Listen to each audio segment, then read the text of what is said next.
are hold not on. like, I want to yeah, interrupt you on that. I yeah. want to just listen to this.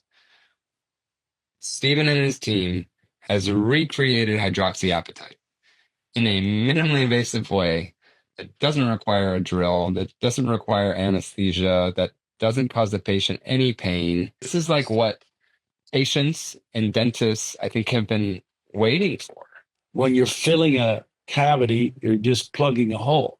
But when you are treating something before that, you have these very intricate pathways in between these tiny little pillars, these columns. And so you need a driving force to get in there. We can't just throw little rocks at this. And so you're saying because with your guys' research, when you looked at once there was this demineralization happening, you said it was negatively charged. Is that correct? Yes, correct. So in hindsight, it kind of makes sense. If you know that hydroxyapatite is basically calcium phosphate. When you're losing mostly calcium, you get oligomeric phosphates, and those are very negatively charged. Mhm. But we have found with our tiny little polymer particles, these are bio-based, made from starch, and attached to positive group on them. So they are actually attracted like a magnet into the subsurface of this really complex environment.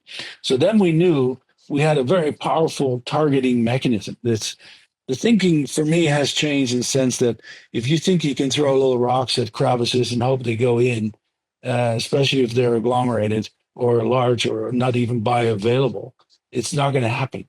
But if you have a magnet driving force where these particles are going in, and then the beauty of this is that the saliva contains amylase, natural amylase enzymes that then degrade the starch. And then Mm. it actually excretes the phosphate ions and the calcium ions in the subsurface.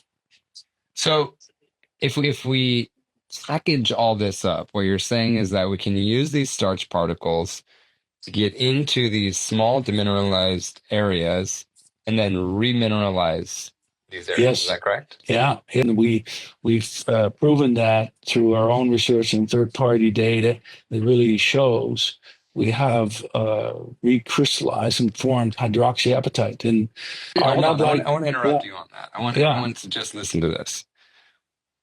Stephen and his team has recreated hydroxyapatite in a minimally invasive way that doesn't require a drill, that doesn't require anesthesia, that doesn't cause the patient any pain. This is like what patients and dentists, I think, have been waiting for.